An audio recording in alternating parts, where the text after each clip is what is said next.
Welcome back guys. நம்ம இந்த வீடியோவில் இந்த சீரீஸில் எதை பற்றி பார்த்துட்டு இருக்கோம்னா, சூப்பர் ஸ்டார் ஜென்ரேஷன் ஸ்டாரை பற்றி ஒரு ட்ரிபியூட் சீரீஸ் மாதிரி ஒன்று பண்ணிகிட்டு இருக்கோம். அதை பற்றி பார்த்துட்டு இருக்கோம். ஆல்ரெடி 4 வீடியோஸ் பண்ணியிருக்கோம்.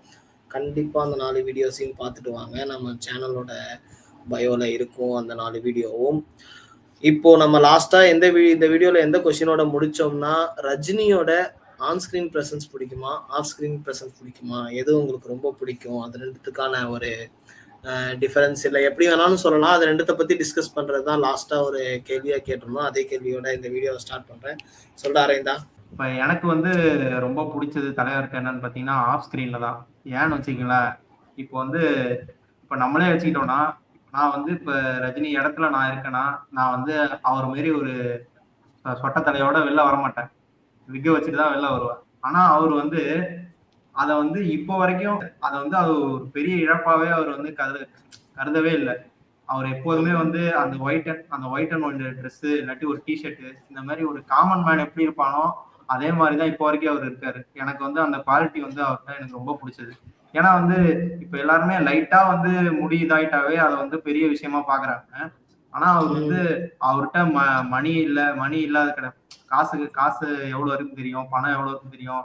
அது மாதிரி அவர்கிட்ட ஃபேம் கிடையாது, அவர் போகாத இடம் கிடையாது, இந்த மாதிரி அவரை தெரியாத ஆள் கிடையாது. எல்லாருமே தெரியும், எல்லாமே இருக்கு அவர்கிட்ட. ஆனா வந்து இது ஒரு பெரிய விஷயமா அவர் இப்போ வரைக்கும் நினைக்கவே இல்லை. எனக்கு ரொம்ப பிடிச்ச குவாலிட்டி அதுதான். அவரோட சிம்பிளிசிட்டின்னு சொல்லலாம். அதை சிம்பிளிசிட்டியை தாண்டி இது வந்து இதை நம்ம ஒரு விஷயமா எடுத்துக்கணுமா அப்படின்ற மாதிரி அவர் இருக்காரு. எனக்கு அந்த விஷயம் ரொம்ப பிடிக்குது அவர்கிட்ட.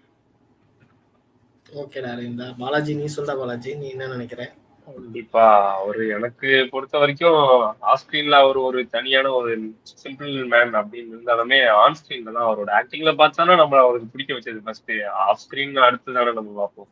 ஆன் ஸ்கிரீன் தான் எனக்கு ரொம்ப பிடிச்ச விஷயம். அவரு தான் எல்லா விதத்திலயும் அவர் நம்மளை என்டர்டெயின் பண்ணணும், மக்களை எவ்வளவுக்கு எவ்வளவு சந்தோஷப்படுத்த முடியும் அப்படின்னு நிறைய கண்டென்ட் இருக்கிறதாகட்டும், கேரக்டர் டெலிவரி ஆகட்டும், காமெடி ஆகட்டும், சொல்லிக்கிட்டே போலாம். பாட்டுல டான்ஸ், இது வரைக்கும் நம்ம பேசாத விஷயம் டான்ஸ் மட்டும்தான். அவருக்கு அப்பல இருந்தே வந்து அந்த ஒரு டான்ஸ்ன்ற ஒரு விஷயம் வராது, ஓப்பனா சொல்ல போனா வராது.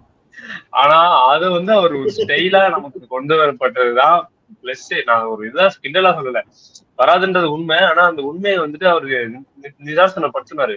மக்கள் நம்மள அக்செப்ட் பண்ணிப்பாங்க, நம்ம என்ன பண்ணாலும் நம்ம மக்கள் ஏத்துப்பாங்க அப்படின்னு அவரோட ஸ்டைல அவர் எப்படி சொல்றது அப்படியே டெலிவரி பண்ணாரு. இருக்குன்னா அதை வந்துட்டு பாசிட்டிவா எடுத்துக்கிறாரு இல்லையா. ஸோ டான்ஸ் வரலன்றது அதை பாசிட்டிவா எடுத்துக்கிட்டு ஸோ டெலிவரி பண்றப்போ அதை எப்படி கொடுக்கணும் அப்படின்றத கரெக்டா கொடுக்குறாரு. அதான் சொல்லணும். கரெக்டா அவர் வந்து எப்படி கொடுக்கணும். சிவாஜி படத்தெல்லாம் பாத்தீங்கன்னா சுத்தி ஆடியன்ஸ் எத்தனை இந்த டான்சர்ஸ் நிப்பாங்கன்னு எண்ணியே பார்க்க முடியாது, அப்படி நிப்பாங்க. ஏன்னா தலைவரை வந்துட்டு அந்த காட்டக்கூடாது அப்படின்றதுக்காக யோசிச்சு அதை பண்ற விஷயம் தான். உண்மையா சொல்ல போனா கரெக்டா அவர் அதை எப்படி கொடுக்கணும், அந்த ஸ்டைலு இப்படி கொடுக்கறது அப்படி கொடுக்கறது, ஸ்டைலு நடக்கிறது, இப்படிதான் அது போயிட்டு இருக்கும். ஏன்னா அதுக்கு முன்னாடி ஹாஸ்பிட்டல் அட்மிட் ஆயிருந்தாரு ஒரு ப்ராப்ளம்னால, அந்த தம் சிகரெட். அதனால அவர் அட்மிட் ஆனதுக்கு அப்புறம் தான் அவரோட அந்த டான்ஸ் ரொம்ப கம்மியாச்சு. அதுக்கு முன்னாடி டான்ஸ் இருக்கும் கேர்ள்ஸ் கூட. அப்புறம் அந்த பெரிய டூயட் சாங் மட்டும் தான் இருக்கும், பெண்களோட ஆடுறது அப்படின்னு மட்டும்தான். அந்த 2 பார்க்ல ஆடுறது, இப்படிதான் ஃப்ரேம் எல்லாமே போகும். அதுக்கு ஏற்ற மாதிரி ஸ்டெப்ஸ் போட்டு தலைவருக்கு எப்படி கொடுக்கணுமோ அப்படிலாம் கொடுத்துருவாங்க. தலைவர் என்னைக்குமே ஆன் ஸ்கிரீன்ல தான் பெஸ்ட்னு நான். நீ சொல்ற ஜெபி, நீ என்ன நினைக்கிற? என்னதான் நம்ம வந்து தலைவரை வந்து ஆன் ஸ்கிரீனை பார்த்து இன்ஸ்பயர் ஆகிறது, அவரோட ஆக்டிங் பிடிச்சாலும் ரஜினி அஸ் அ பர்சனா பிடிக்கிறதுங்கிறது வந்து ஆஃப் ஸ்கிரீன்ல அதை பார்த்து தான் நமக்கு வந்து ஓகே. என்னதான் வந்து இப்போ நமக்கு ஒரு ஃபேஸ் இருக்கும், இதை பார்த்தோன்னே நமக்கு பிடிச்சிரும். ஆனால் ஆஃப் ஸ்கிரீன்ல அவரோட கேரக்டர் பிடிக்கும். ஆஃப் ஸ்கிரீனை பார்த்து அவரோட கேரக்டர் பிடிக்கும். ஒரு ஒரு ஒரு என்கிட்ட நிறைய இன்சிடென்ட் இருக்கு. அது மெயினான இன்சிடென்ட் என்னன்னா ஆடியோ லான்ச். ஒரு ஆடியோ லான்ச்ல அவர் எப்படின்னா மற்ற ஹீரோக்கள்லாம் ப்ராம்ப்ட் வச்சுட்டு பேசிட்டு இருப்பாங்க, இல்ல பேப்பர் வச்சுட்டு பேசிட்டு இருப்பாங்க. இவரு ஒத்தாளா இருந்து 2 மணி நேரம் ஹோல்ட் பண்ணுவாரு அந்த ஸ்டேஜ கலகலப்பா. அந்த ஒரு திறன் வந்து யார்கிட்டயுமே கிடையாது.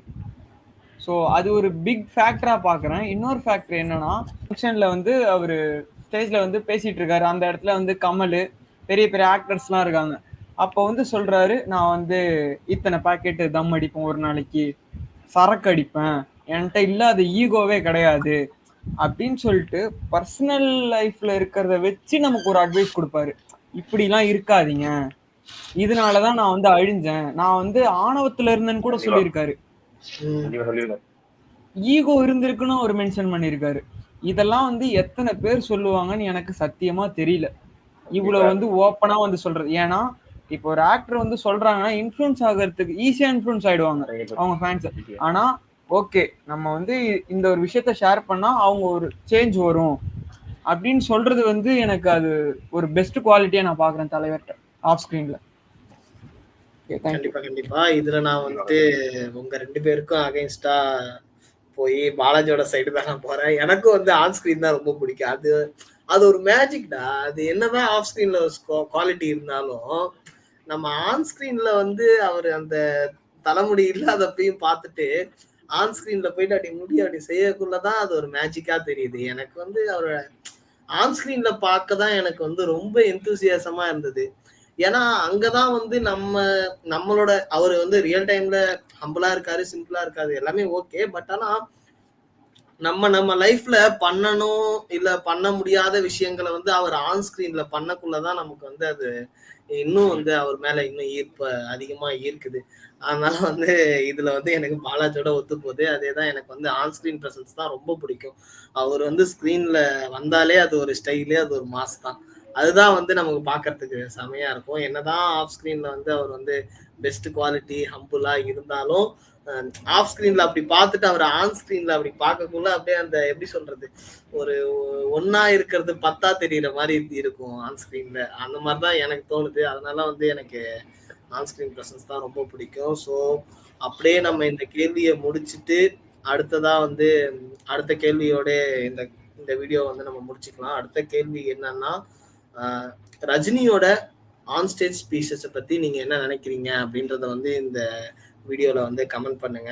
ஏன்னா நிறைய பேர் வந்து நிறைய ஸ்பீச்சஸ் வந்து கேட்டிருப்பீங்க. அவரோட ஸ்பீச்சஸ்லாம் ஆடியோ லான்ச் இருக்கட்டும், இல்லை நிறைய இன்டர்வியூலாம் இருக்கு, ஜீ தமிழ் இன்டர்வியூஸ்லாம் இருக்கு நிறையா. அந்த மாதிரி வந்து அந்த ஸ்பீச்சஸை பத்தி நீங்க என்ன நினைக்கிறீங்க, அதுல உங்களுக்கு ரொம்ப பிடிச்ச ஸ்பீச்சஸ் வந்து என்னென்ன அப்படின்றத வந்து எங்களுக்கு இந்த கமெண்ட்ல சொல்லுங்க. பாய் கைஸ், உங்களை அனதர் வீடியோல சந்திக்கிறோம். பாய்.